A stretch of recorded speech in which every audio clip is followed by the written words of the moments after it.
इसी तरह से चीफेस्ट नहीं होता है, हम लिखेंगे he is the chief, chiefest नहीं, चीफ ऑफेंडर, ऑफेंडर माने अपराधी, इस मामले में वो मुख्य अपराधी है, तो सबसे मुख्य अपराधी है ऐसा कहना अनुचित है, इसलिए आपका ये करेक्शन हो जाएगा, नंबर 2 ले लेते हैं। इसके बाद लिखा है we saw some fishes floating in the river, we saw some fishes floating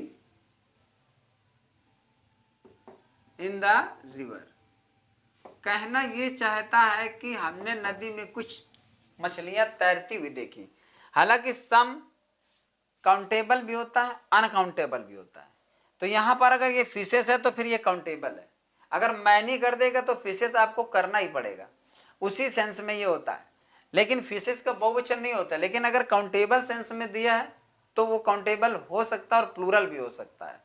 तो चूंकि यहां पर काउंटिंग कुछ मछलियां देखी, कुछ मछली नहीं देखी, मतलब कुछ मछलियां देखी, तो फिशेस में कोई प्रॉब्लम नहीं है। एक्चुअली ये जो होता है फ्लोटिंग इन एनिमेट थिंग्स के लिए यूज किया जाता है। इन एनिमेट थिंग्स का मतलब है जो निर्जीव होती हैं अर्थात नॉन लिविंग होती हैं, नॉन लिविंग मैटर के लिए फ्लोटिंग का इस्तेमाल किया जाता है। फ्लोट माने तैरना तो होता है, लेकिन उतराने का सेंस होता है, पानी में जो चीज मतलब बिना किसी प्रयास के अपने आप तैर रही होती है, यानी उतरा रही होती है, उसमें फ्लोटिंग का होता है। और जब कोई लिविंग मैटर्स या कोई पर्सन अपना प्रयास करके उसमें फ्लोट करता है यानी तैरता है, उसमें स्विम का प्रयोग होता है। यहां पर देखिए जो फिश होती है उसके पर होते हैं यानी पंख होते हैं, और वो खुद तैरना जानती है और वो तैरती है अपने प्रयास से, इसलिए फ्लोटिंग नहीं होगा, वो उतराती नहीं है, वो तैरती है, इसलिए इसका करेक्शन होगा आपका स्विमिंग। तो we saw some fishes swimming in the river, न कि फ्लोटिंग। तो यहां पर आपको फ्लोटिंग हटा करके स्विमिंग करना है। ये 2 सेंटेंस हो गए। इसके बाद हम देखते हैं यहाँ पे तीसरा। तो तीसरा लिखा हुआ he is known by me quite well, तो ही इज नोन बाय मी, और सभी जानते होंगे कि ये पैसिव वॉइस में है, और जब ये पैसिव वॉइस में होता है तो नोन बाय मी, और जो यहाँ पर वेल लिखा हुआ है मतलब वह मेरे द्वारा अच्छी तरह से जाना जाता है, मी, और यहाँ पर क्या है क्वाइट वेल, ठीक है, ये क्वाइट वेल लिखा हुआ है।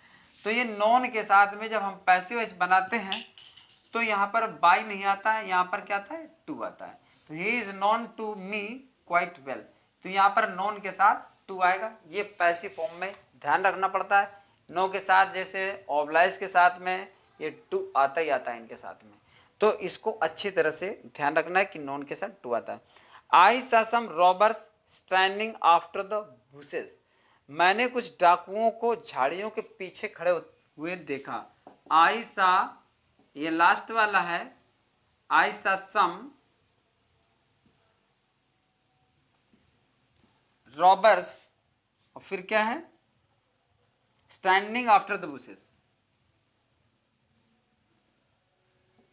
स्टैंडिंग आफ्टर द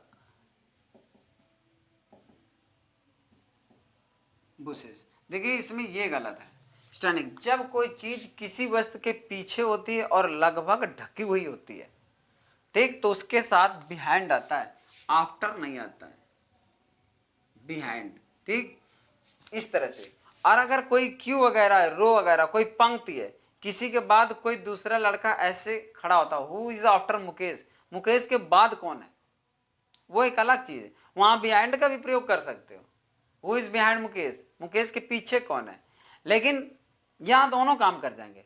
लेकिन जब कहीं पर कोई चीज किसी चीज के पीछे ढकी हुई होती है अथवा छिपी हुई होती है, जस्ट उसके पीछे आ रही है और इनविजिबल है, या विजिबल भी है तो पूरी तरह विजिबल नहीं है, कुछ भी पोर्शन थोड़ा बहुत ढका हो, तो फिर बिहाइंड आता है। Cats are running behind the rats, ये गलत है, the cats are running after the rats, बिल्लियां चूहों के पीछे दौड़ रही हैं, वहां बिहाइंड द रैट्स नहीं होता, आफ्टर द रैट्स होता है, तो इसलिए यहां पर आपका बिहाइंड आएगा। I saw some robbers standing behind the bushes, मैंने कुछ डाकुओं कुछ झाड़ियों के पीछे खड़े हुए देखा, क्योंकि वो खड़े होने की जो सिचुएशन थी वो छिपने की थी, इसलिए यहाँ पर बिहाइंड आएगा। अब यहाँ पर हम होमोफोन्स को और क्लियर कर देते हैं और फिर इसके बाद आज का ये सेक्शन पूरा हो जाएगा। कल आपको पोएट्री के कुछ एक्सप्रेशन मिलेंगे, तब तक आप इसको पूरा देख डालिएगा, कुछ भी बचाइए मत, सीरियल से एक एक करके विधिवत देखिए। डिसेंट लिखा हुआ है DISCESSENT, ठीक है ना। इसके बाद लिखा है DESCENT। ये जो डिसेंट लिखा होता है इसके माने होता है असहमति, असहमति, ठीक। और ये जो डिसेंट होता है ये होता है ढाल या उतरना, ये ढाल या उतार होता है, डिसेंट होता है, ठीक है। ये जो लिखा हुआ है ये एसेंट का अपोजिट है, ये एसेंट का अपोजिट है। और ये जो डिसेंट लिखा हुआ है ये डिसेंट असहमति, ठीक है। तो ये जो डिसेंट है ये जो होता है एक सहमति, कॉन्सेंट माने होता है सहमति, तो उसका अपोजिट आप इसको मान सकते हो, लेकिन ये बिल्कुल अलग है। और ये डिसेंट है, और ये डिसेंट जो होता है, ये डिसेंट जो है वो डिसेंड इसका जो होता है ये वर्ब होती है, और ये इसका जो होता है डिसेंट ये आपका नाउन होता है। और ये एसेंट जैसे ASCEND, ये एसेंट, ये एक दूसरे के अपोजिट हो गए। और अगर हम ये लिखें एसेंट तो ये एक दूसरे के ये अपोजिट हो गए। तो इस तरह से यहाँ पर ये दोनों अलग अलग है। फिर लिखा हुआ एक्सेस, EXCESS, और यहाँ पर होता है एक्सेस, ACCES। तो ये एक्सेस माने होता है किसी चीज की अधिकता हो जाती है उसको कहते हैं एक्सेस, ठीक, अधिक होना। ये एक्सीड से बनता है, अधिकता, और एक्सेस माने होता है पहुंच। जैसे आपने इससे पढ़ा होगा एक्सेसिबल या इनएक्सेसिबल, जहां पहुंचाना that can not be reached, तो इनएक्सेसिबल होता है, वहां ये यूज किया जाता है। और ये एक्सीड इससे बनता है, एक्सीड, एक्सीड माने होता है अधिक होना, ये वर्ब है। और ये एक्सेस आपका अधिकता, यानी ये इस तरह से ये नाउन बन जाता है, ठीक है। Excess of everything is bad जिसको बोलते हैं। और ये एक्सीड लिखा है, जैसे this question must not exceed 30 words, ये 30 शब्दों से अधिक नहीं होना चाहिए। तो एक्सीड माने बढ़ना या अधिक होना होता है। तो ये एक्सेस माने होता है अधिकता, और इस एक्सेस माने होता है पहुंच होता है।